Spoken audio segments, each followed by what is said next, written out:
Babgjyshi ka qenë një pasus i sinqert, i devotshëm, i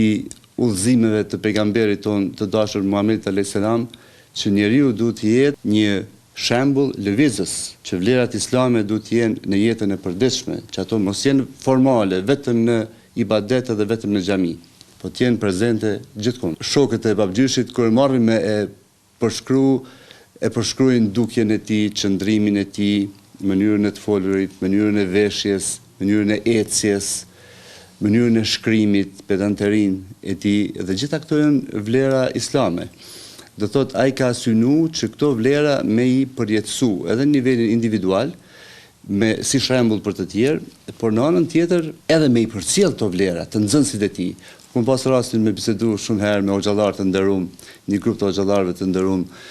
me të cilët kanë pasur nxënësa më të afërt, dhe të cilët e përshkruajnë atë